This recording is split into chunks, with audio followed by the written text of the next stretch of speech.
Hello comrades, it's the Finnish Bolshevik. Pretty frequently people ask me, how does Marxism view religion? You know, there's the famous quote by Marx that religion is the opium of the masses. In this video I attempt to give a basic overview of how Marxism sees religion and religious people. We're going to cover the following topics, and I'm going to put timestamps in case you want to skip over something or whatever. So first I'm going to talk about if religion is basically a fraud, or if it was invented to be a fraud or a way to control people. Then I'm going to talk more broadly about the history of religion, how religion emerged, how it developed, some different forms of it, etc., etc. That's going to be a longer portion. Then I'm going to talk about how different classes view religion differently. Then I'm going to talk about the Marxist theory, how religion is finally going to wither away. And lastly, I'm going to talk about how Marxists should deal with religious people right now. So I think firstly we should ask the question, is religion basically just a scam? Is it a hoax? Is it just something that the priests or the ruling class or whoever invented just so that they could get money or just so that they could control people? And Marxism answers that in the negative. Of course, there are plenty of charlatans and plenty of scammers and all kinds of frauds who knowingly scam people using religion. There are countless examples of this, of course, but that doesn't mean that religion necessarily or even primarily is some kind of scam. People didn't deliberately invent religion as a way to fool people. Marxism understands religion to be one form of social consciousness, which means that it's basically one way to understand society or one way to view society.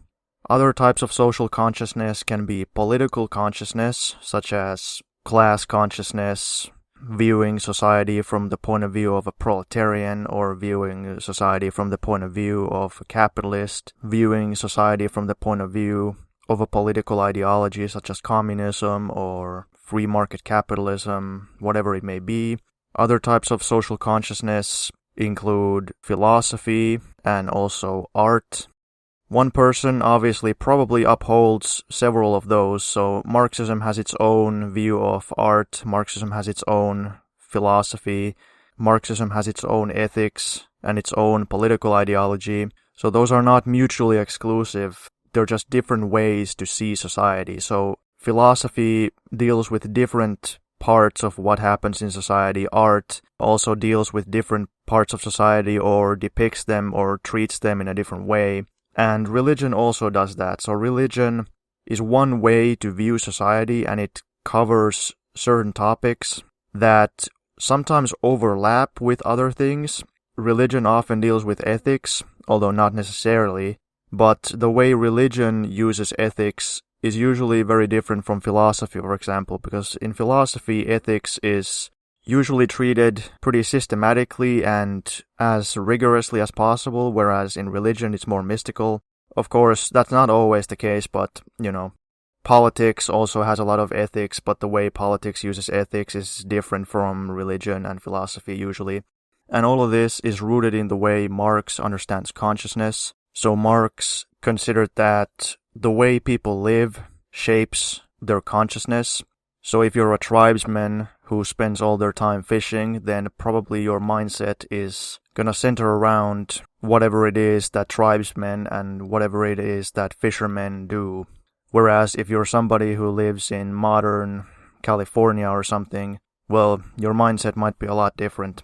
So individual people have a social being, meaning what they do, how they live, for example, being a worker. And individual people also have a societal consciousness, meaning how they view society, how they view the world, what they're thinking, what their opinions are.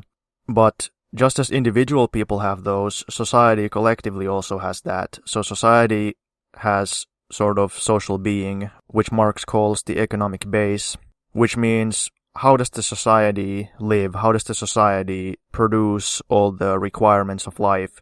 Is it a tribal society? Is it a slave-owning society? Is it a feudal society? Or is it a capitalist society? Or perhaps a socialist society? So basically, how is the economy structured? The economy is the basis of everything. That's how people produce all the requirements of life. So that's the economic base. And then the sort of consciousness of society, Marx calls the superstructure, or the ideological superstructure. That involves all the institutions of society, but also things like culture and also religion. Marx and Engels said that religion emerged basically when humanity emerged, and people started to try to understand the world.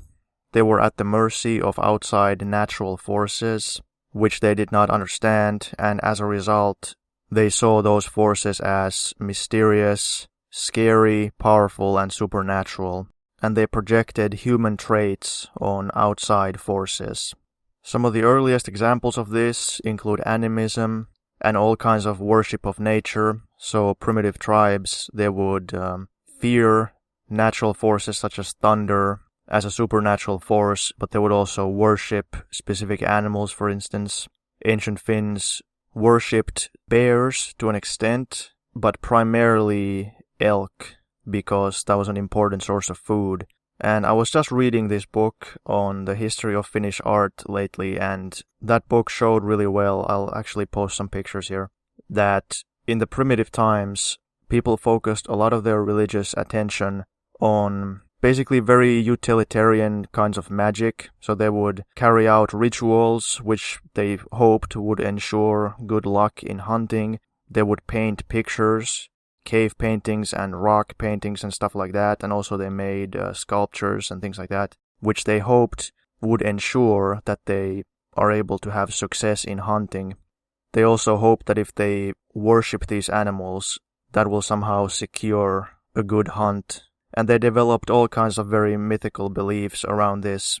For instance, I believe that the ancient Finns felt that after they hunt deer or elk, they have to somehow atone for it because they've killed this sacred animal. So then they had to do some kind of rituals to make that happen. Once people move to agrarian life, they start to farm and they settle to more or less permanent settlements. And there is exchange, trade, division of labor, and eventually class division as well. That's when people gradually develop polytheism. So when they exit the period of hunter-gatherer existence, all the nature worship stuff and all the animal worship stuff, that usually starts to fade away. And that's not an accident. Instead, people start to worship gods which depict different kinds of production, such as they might have one god of hunting and one god of farming and one god of wine and whatever it may be. This is very characteristic of societies at this level of economic development, that they have a polytheism where different aspects of the economy and of life in general, such as war, are given a separate god, which is usually an anthropomorphic figure. Agrarian societies also develop religious rituals around different seasons because those are very important for agriculture. So there's big religious celebrations associated with trying to make the land fertile and also to celebrate harvest times. And the whole cycle of the year or the cycle of the seasons often gets turned into some kind of resurrection ritual. So the idea is that the summer god dies during the winter and then is resurrected in the spring. And when class society emerges, at that point religion becomes a tool of oppression. It wasn't originally invented consciously, and it wasn't invented specifically as a tool of oppression, but it becomes one ideological tool that the ruling class uses. So the ruling class, of course, claims that God is on their side, everybody has to obey them, otherwise God will be mad. At the same time, there's a gradual development towards monotheism, and I think this is because of a process of centralization of society. So in the rural areas, each village usually had their own specific local god. Even in a relatively centralized state like ancient Egypt, there were like thousands of gods because every little village had their own god. But there was one god, or a set of gods, dictated by the state, which were the superior or highest gods. So there's usually a polytheistic pantheon where there's one leader god or several gods that are at the very top. And eventually, once that process completes, you reach a stage of monotheism where there's only one God who maybe has a couple very close buddies of his, but basically there's only one God. What the Romans did was the Romans tried to appropriate every god, so they just said that every other god is just a form of their god. That was one way that they tried to gain control of the tribes that they subjugated. You can even see this in the Bible. In the Old Testament, in the books of Moses, there's a lot of this really weird rewriting and switching of the names. If you've ever read the books of Moses, you'll probably notice how God changes his name all the time. And it's because there's a bunch of different tribes, and they all have different gods. But then when they start to unite together, then they have to combine their gods somehow. And this is a theory that's been thrown around by some Bible experts. I don't know if it's true, but it sounds reasonable enough that all the characters in the Old Testament, like Jacob and Isaac and Abraham and whoever, that they are mythic founders of different tribes. And in order to unite all the tribes, they have to write the text so that it says, oh, actually, Isaac was like the son of Abraham, or whatever, or he was the brother of Jacob. I don't remember if that's actually how it is, but they would link them together by saying that they're all related. And then there's all these passages where it says that this is the God of Jacob, Isaac, Abraham, so on and so forth. So it always combines all of them and says, yeah, this is the God of all those guys. So it's the same God. It's an attempt to unite all the different tribes. And of course, to try to rewrite and retcon the story so that it seems like they were always the same tribe, or that it was always the same God. And there's so many places where God appears to somebody and says, from this point on, I will be called Yahweh instead of Elohim, or I will be called Yahweh Elohim, like combining both of them. All of those things seem to be attempts to centralize further, rewrite the story so that all the local gods actually seem like they're just the same God, and all the local tribes are supposedly just one tribe in the end, and pretend that was always the case. I think it's very fascinating. And, the rest of the Old Testament is all about this ruling tribe or ruling clique, whatever it is, the Yahweh supporters, whoever they were, trying to subjugate and defeat all the other, either absorb other tribes or to try to defeat them in battle. That seems to be the main focus that's going on in a lot of the stories, even though it's told in a very mythical way and not really in a historical way. Later on, of course, Christianity emerges during a couple centuries, and Christianity is a very different kind of religion from Judaism. Judaism itself went through so many different evolutions, but Christianity emerges in totally different conditions than Judaism. So it emerges in the Roman Empire, in a collapsing slave society.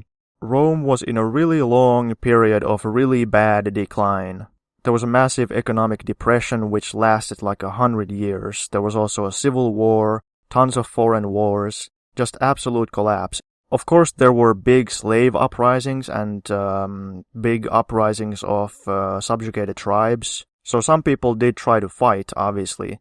But also a lot of poor people embraced this kind of mystical escapism. So they started to just form mystical beliefs and think it would be so great if there was some kind of spiritual salvation. And the Jewish people obviously had uprisings. And they also held messianic beliefs where they believed that the Messiah who is coming to save them apparently would be a pretty physical and pretty literal king who would just come there, defeat Rome in war, and then free everybody completely physically and literally. But in Christianity, that's all spiritual. So the salvation is not physical or on earth, but instead it's in heaven. And I'm not really enough of an expert to say why exactly that is. There's plenty of theories. I mean, a pretty good explanation seems to be that the Jewish uprisings, in the end, all were defeated, and then I think the Jewish temple was destroyed. So it seemed like, well, that's not going to happen. Must have misinterpreted the scriptures or whatever. Let's rewrite or reinterpret the story into something more metaphorical, which then they did. And then obviously a bunch of rich people also got involved, a bunch of Romans. All the apostles and all the people who wrote the Gospels were all educated rich people who spoke Greek And that's why they were able to write such sophisticated stories, because the four Gospels, the four canonical ones, are actually pretty impressive from a literary standpoint. And Christianity at this point is completely in flux. There's competing sects and competing interpretations, but eventually one interpretation wins. And it seems to be the interpretation that most suits the interest of the ruling class. Christianity eventually becomes adopted by rich people, becomes accepted by the state, and eventually even becomes the state religion, I think in the 4th century. And that obviously seamlessly leads us to the European Middle Ages, where Christianity is the absolute mental dictatorship ruling over everything. So as you can see, Marxism sees the development of religion materialistically. There's always material, actual, real-life reasons why religions emerge, why they take a particular shape. Some elements are accidental, some elements are purely taken from local things. One of the most interesting things to me is how, during the period of the collapse of the Roman Empire, the idea of resurrection is completely changed. So in the past, it was about the resurrection of nature. So in the summer, nature is born, then in the winter it dies, and then in the summer it's resurrected again. That's turned into a complete fantasy during this period of absolute decline and collapse and, misery. And instead it's turned into a personal salvation, into a mystical personal salvation. So it's not about nature, and it's not even about the tribe, it's about you as an individual. Because everybody was just so miserable that they wanted something. And that's why these savior cults were all the rage. When capitalism starts to emerge very slowly, when you have the rise of the burghers or the bourgeoisie, there's the Christian Reformation. There were peasant uprisings which used a reformed type of Christianity as their ideological weapon to attack the state, to attack the ruling class, to attack the Catholic Church. And there were also bourgeois revolutions which used a reformed type of Christianity to attack the power of the state and to attack the power of the Catholic Church, because the Catholic Church was the main institution of feudalism. And this has to do with the fact that religion was and still is taught differently to different people. And what I mean by that is that to poor people, it's usually taught very literally. People are taught very simplistic superstitions, such as if you touch this statue of Mary or something, it's gonna heal your illnesses, or that you have to follow every single commandment absolutely, and fundamentalist views in general, like creationism, for example. But to more wealthy people or more educated people, it's taught, because more educated people, they're not gonna buy into that as easily, so the message has to change. So the church tells them it's all about metaphors and symbolism. Like this question, does the devil literally exist, for example? There's not really any consensus on that. A lot of religious people think that the devil doesn't literally exist, but he's a symbol of some kind. Or does hell literally exist? There's tons of religious people, tons of Christians who think that hell doesn't literally exist, but it's only some kind of spiritual separation from God. And that just goes to show you that to make the message acceptable, they have to change it. I'm sure the church would prefer everybody to believe the story completely literally, but that's not possible, so they have to kind of tweak it. And then, to some people, they say that the whole thing is like a symbol, that there's not really even any kind of supernatural or magical thing, it's all just some kind of ethical message or something. And to poor people, they say that they have to obey, they have to believe, they can't question authorities, but to richer people, they don't teach it like that. They teach a much more permissive and liberal kind of message. So then, okay, if religion is so old, even these newer religions like Christianity, they're still really old. So if they were invented in times of slave society or feudalism, how come they still exist today in capitalism? Well, the view of Marx and Engels is that in the most primitive societies, so the first kinds of societies, in hunter-gatherer societies, people were at the mercy of natural forces. They didn't understand them, they couldn't control them, so they started to attribute supernatural powers to them. Well, in class society, people have more and more gained control over nature, but we have unleashed societal forces which we don't understand and which we can't control, such as market forces. the market goes into a crisis, everything collapses, there's mass unemployment, mass poverty, people don't understand how it works, what causes it. Of course, capitalist economists claim to know the reasons, but the way they treat it is on a very surface level, because they always say that it's some kind of accidental reason. They say, oh, COVID caused this particular crisis, or this bubble caused this particular crisis, or bad loans caused this particular crisis. But those are just individual cases. They treat it as if it's all anecdotal, or if it's all an accident. But in reality, it's caused by processes inherent to capitalism. Well, of course, capitalist economists kind of admit that. Then they just try to dismiss it as, oh, it's just normal. It's just a normal boom-bust cycle or whatever. But the fact is that it's completely out of their control. They can't stop it. They can't control it. Even though they are the experts. Regular people don't understand it as well as the experts do. To them, it seems that weird stuff is happening in society all the time. Society is completely out of their hands, out of their control. Everything seems very confusing and mysterious. We're living in confusing times. So people still cling to superstitious views. They can be religious views, but they can also take different kinds of shape. They can be conspiratorial views. People don't see the actual driving force of society, and it doesn't make sense to them, so they come up with confused mystical beliefs. Religion also has a lot of aesthetic appeal to people, and it has a lot of psychological and emotional appeal to people. Like right now, for instance, when there's all this tension between the US and Russia, people are scared. They don't think rationally. And that's why Marx and Engels say that religion will exist as long as classes exist, and that religion obviously will even exist during the period of transition to full communism. Only in full communism can religion start to gradually wither away. Of course, we can try to convince people to not be religious, but that's not going to stop religion. That's impossible. On the contrary, Marx and Engels say that only when society is no longer alienating, and only when societal relations, so basically how society works and what makes society run the way it does, only when those things not only make perfect sense to everybody on a theoretical level, but also not just on a theoretical level, but in their everyday constant experience, in their day-to-day life.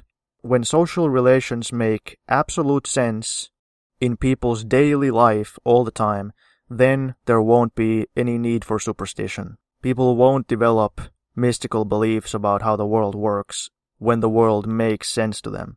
Of course, the frontiers of science are kind of infinite. There's always weird stuff in science. But most people don't really deal with that in their day-to-day existence constantly. They're not constantly dealing with quantum mechanics or something, or space exploration. So that's why it's the social relations that need to make sense. The reason that ancient people worshipped nature is because they actually had to deal with wild nature all the time. That was their production. That was their livelihood. Our livelihood is in the factory, or in the shop, or at the farm, or whatever. And that part has to make perfect sense for mystical beliefs about it to not reoccur. So that gives you an indication of how Marxism sees the emergence and existence of religion. But is religion good, or is it bad, or is it neutral? Well, Marxism considers that religion is obviously the opposite of science, even though people try to say that science and religion are compatible, but that's not really the case. According to Marxism, science and religion are different kinds of societal consciousness. You can, of course, uphold both, but they're fundamentally different. According to Marxism, the only scientific worldview is materialism, more specifically dialectical materialism. Religion, by definition, cannot be materialist, even though there have been people who have tried to create a materialist religion, but that's not possible to do. Because religion and science are different kinds of societal consciousness, it's of course possible for somebody to be a scientist and also be religious, because those things are just different, but they also contradict. Because religion is fundamentally idealist and science is fundamentally materialist, even though, once again, people can be very inconsistent. Science is materialist. I believe it was Lenin who said this, that science is materialist, and when scientists are investigating matter in its different forms, because that's what science does, whether it be matter in the form of the economy or in the form of particles or in the form of brains or whatever. When science is investigating specific questions about matter, it's of course materialist. But that doesn't prevent scientists from making mistakes and coming up with weird idealistic conclusions or idealistic theories.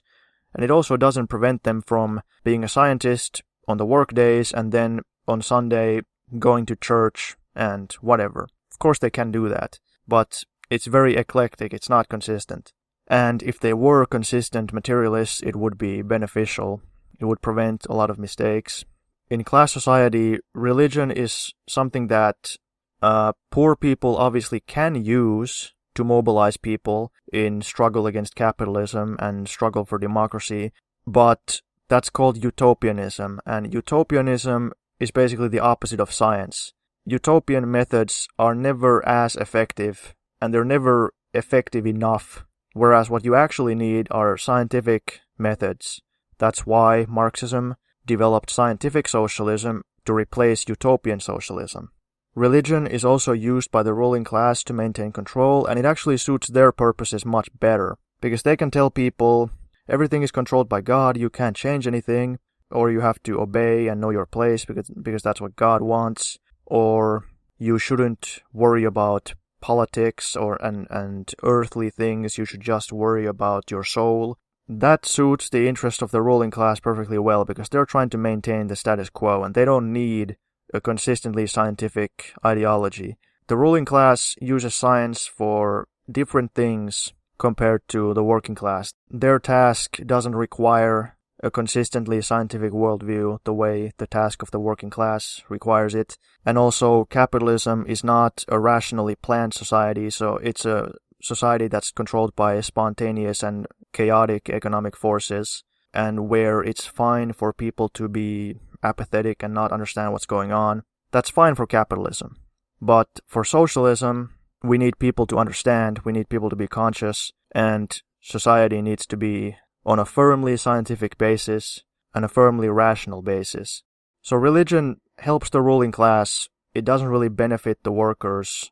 So what about workers who are religious? And what about socialists who are religious? What about priests who want to help socialists? Or priests who want to support democracy, oppose fascism, oppose imperialism, oppose war? What about those guys? Should we just tell them, go away, screw you, you're an idealist? No, of course we shouldn't. If somebody honestly wants to help the working class, honestly wants to oppose fascism, wants to oppose war, wants to support socialism, but they are religious, that can cause tension and contradiction, but that shouldn't prevent them from helping us. It depends on the specifics, of course. If religious people want to help, then that's fantastic. If the communists want to help homeless people, and if they can get a religious organization to help them out, I don't think there's anything wrong with that. I'm open to counter arguments, but to me that sounds completely fine. Just make sure that you don't compromise on your principles. When dealing with religious people, you should make clear what the communist position is, what the Marxist position is, and don't just become this person who makes unprincipled compromises and just always says, no, yes, we support everything you guys support. No, we support materialism, and we're not gonna compromise on that. But don't be rude, don't be antagonistic. If somebody wants to be religious, well, you can't really force them out of it. In a lot of countries, a lot of workers are also religious, and you shouldn't pander to them by saying like, oh yeah, never mind, we're actually all also religious, we don't actually care about materialism. No, you don't do that. You shouldn't pander to them, but make it clear to them that even if they are religious, you still defend their class interest.